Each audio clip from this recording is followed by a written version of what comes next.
Finance Minister in her Union Budget speech stated that there were 3 instances earlier where the economy contracted, the fourth being under this government.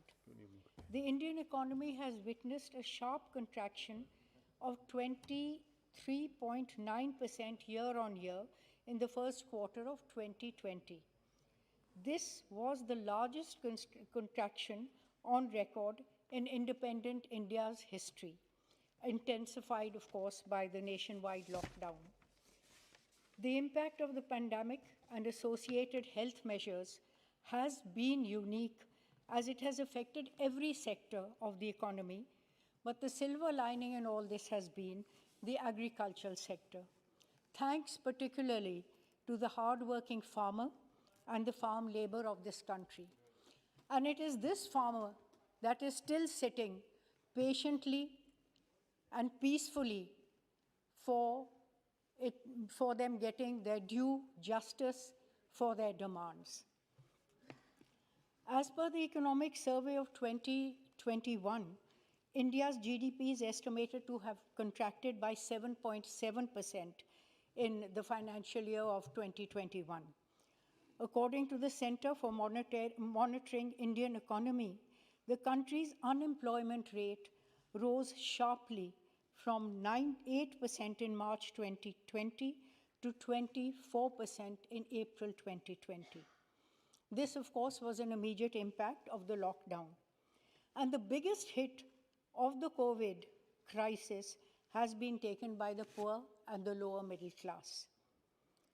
However, as per the International Labour Organization assessment, even before COVID-19 crisis, India has been experiencing slower economic growth and rising unemployment.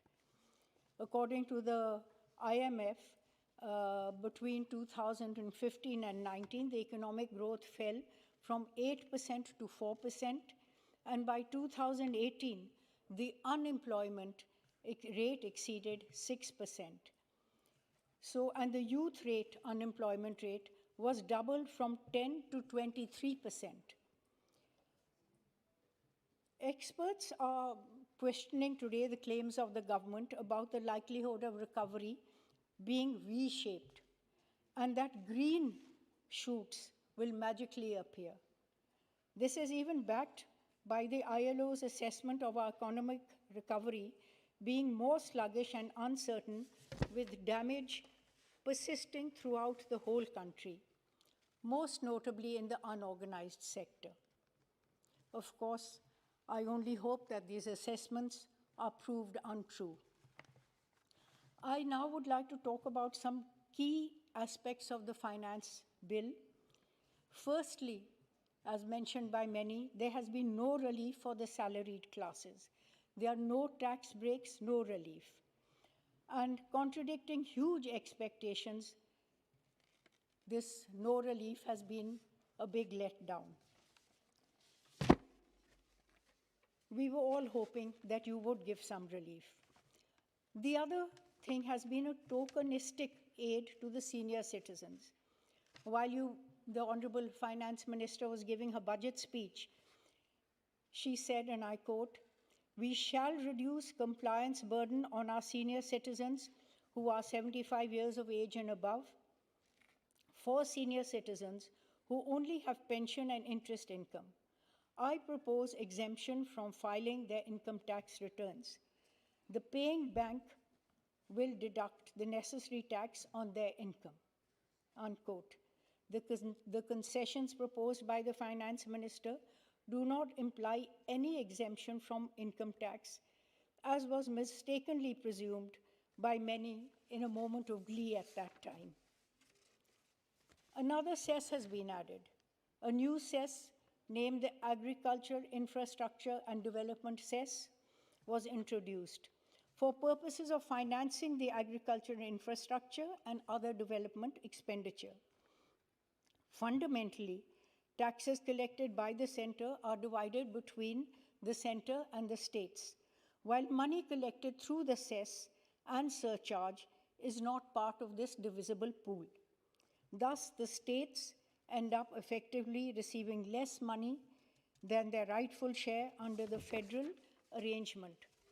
This cess thus not only impacts fiscal federalism, but also greatly compromises the state's ability to meet their mandate. The report of audit of the Union government's finances tabled in Parliament in September 2020 revealed that the Finance Ministry retained over 40% of cess collections in 2019 and 18 in their consolidated fund. And the report also said that the GST compensation cess amounting to 47,272 crores over the last 2 years has not been remitted to the states to compensate them for their loss of revenue in violation of the GST Compensation Act of 2017. There has been a hike in the basic customs duty on things like screws, nuts, bolts, etc. This will only further accentuate the severe economic crisis faced by the people of our country.